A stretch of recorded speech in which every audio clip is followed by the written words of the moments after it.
السلام عليكم ورحمة الله تعالى وبركاته. مرحبا بالجميع وتحية إليكم من جديد. برنامج اليوم هو برنامج مهم، موجه خاصة إلى الإخوة والأخوات الذين يسألون عن قانون الترحيل بالولايات المتحدة الأمريكية، أي ترحيل المهاجرين.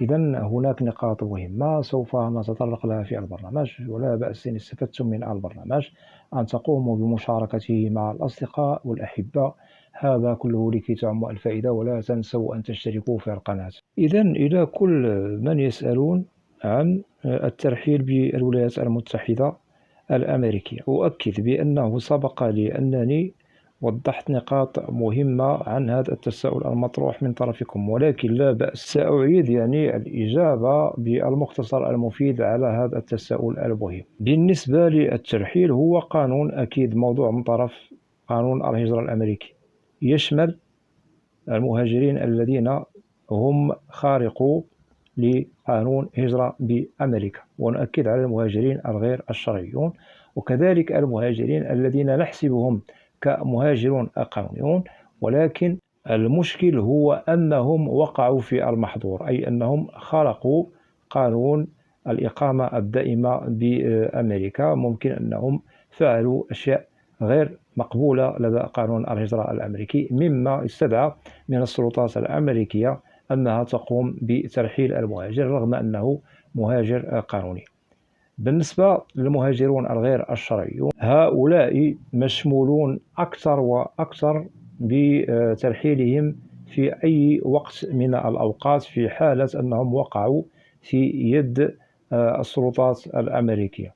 وأكيد السلطات الأمريكية لن تناقش معهم، أكيد ستقوم بترحيلهم على الفور إلى بلدانهم الأم، حالة تبين بأنهم ليس لديهم ما يثبت الإقامة القانونية بالولايات المتحدة الأمريكية. أكيد هناك مهاجرون من جنسيات مختلفة بالولايات المتحدة الأمريكية إقامتهم إقامة غير قانونية، منهم مهاجرون قدماء منذ فترة طويلة ولا زالوا بأمريكا، وهناك مهاجرون جدد كذلك نحسبهم على المهاجرين القدماء، ولكن في كلتا الحالتان هم مهاجرون غير شرعيون. هؤلاء أكيد ليس لديهم ما يثبت الإقامة الدائمة بأمريكا، فإن وقعوا لدى السلطات الأمريكية سيتم ترحيلهم، ومنهم ممكن من سيتم محاكمته أو سيمر لدى محكمة الهجرة للنظر في قضيته. وأكيد الترحيل لا محال لمن هم ليس لديهم إثبات إقامة دائمة جرين كارد بالولايات المتحدة. وسيطرح التساؤل من جديد: هل كل مهاجر غير قانوني بأمريكا يشمله هذا الترحيل؟ نجيب بنعم. أكيد ترامب قد شدد على كل من هو مهاجر غير قانوني بالولايات المتحدة لازم ترحيله على الفور بدون نقاش إلى بلده الأم، لأنه يعتبر مهاجر خارق لقانون هجرة بأمريكا وليس معه ما يثبت الإقامة الدائمة التي تخصه.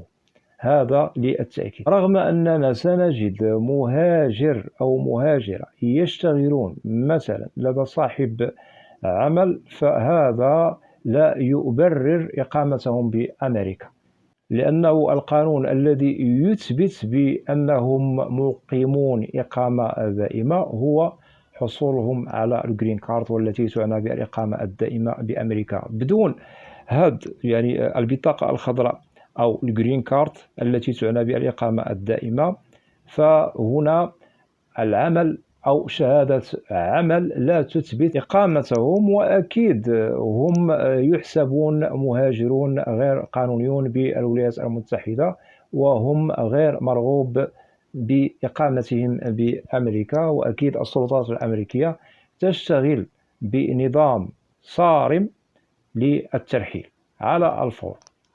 كما سبق الذكر، هناك من تتم مساءلته لدى المحكمة للنظر في قضيته، فممكن أنه سوف يحال إلى السجن، ثم من بعد الترحيل.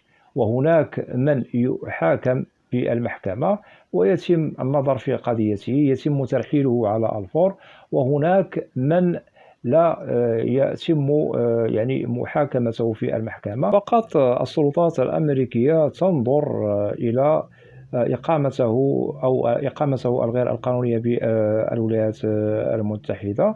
وعندما يتم أكيد استنطاقه طرف المصالح المعنية بالهجرة، ما بعد هذا أكيد يتم ترحيله على الفور لبلده الأم. وبالنسبة لهذا المهاجر أو هذه المهاجرة، عندما يرحل إلى بلدانهم الأم لا يمكنه التقديم على أيتها تأشيرة للدخول إلى الولايات المتحدة، سواء تأشيرة لغير الهجرة أو لغير الهجرة، لأنه سبق أنه دخل إلى الولايات المتحدة الأمريكية بطريقة غير قانونية. وهذا أكيد يستدعي من الولايات المتحدة أو السفارات أو القنصليات الأمريكية الممثلة لوزارة الخارجية الأمريكية للنظر في اسم الشخص المعني بالأمر الذي سبق ترحيله إلى بلده الأم. أي رغم أنه سيقدم على تأشيرة مثلا سياحة أو زيارة أو تأشيرات أخرى للهجرة، أكيد سينظر بالمنطق إلى ملفه، ولن تتم إجراءاته بسلام، ولن يسمح له أكيد الدخول إلى الولايات المتحدة الأمريكية. نؤكد على هذا، ولازم أخذ هذه النقاط التي أسردها عليكم بعين الاعتبار، لأنه ليس من هب ودب ممكن أنه يلاعب قانون الهجرة بالولايات المتحدة الأمريكية. ورغم أنك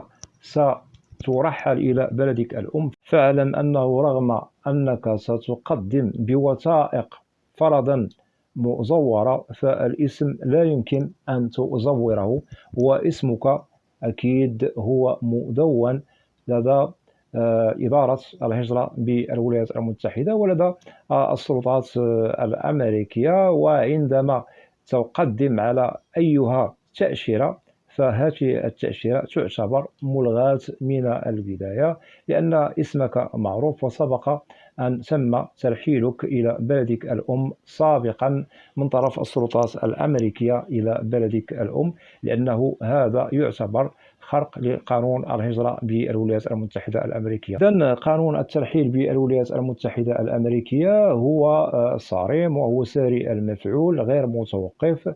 قانون الهجرة الأمريكي يشتغل بضوابط على كل إجراء متعلق بالمهاجرون الغير الشرعيون بأمريكا. وسبق الذكر بأنه ترامب أخذ عهدة على نفسه بأنه كل مهاجر غير قانوني بالولايات المتحدة يلزم ترحيله على الفور بدون نقاش. حاليا هذا القانون هو ساري المفعول منذ أشهر، وسيظل ساري المفعول في عهدة الرئيس وفي حكم الرئيس للولايات المتحدة الأمريكية. وضعوا في الحسبان بأنه أيها رئيس يحكم الولايات المتحدة الأمريكية لا يؤيد أن يظل المهاجرون غير القانونيون بالولايات المتحدة الأمريكية. وسبق هذا أكيد في عهد الرئيس جو بايدن، وكذلك لدى رؤساء آخرين سبقوا الرئيس جو بايدن.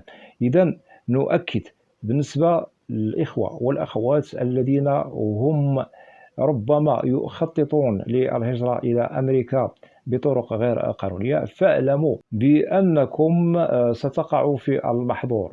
فرضا أنك دخلتم إلى الولايات المتحدة الأمريكية مثلا بفيزا سياحة أو فيزا زيارة، دخلتم بطريقة قانونية، والإشكال هو أنكم خرقتم هذه التأشيرة، أي مكثتم وقتا طويلا بأمريكا. أكيد فيزا زيارة أو سياحة لا تخول لكم الإقامة الدائمة بأمريكا، ولازم العودة إلى بلدكم الأم، لأن هناك بعض الأشخاص ممكن أنه يقول في نفسه أدخل بفيزا سياحة وأظل ماكثا مقيما دائما بأمريكا.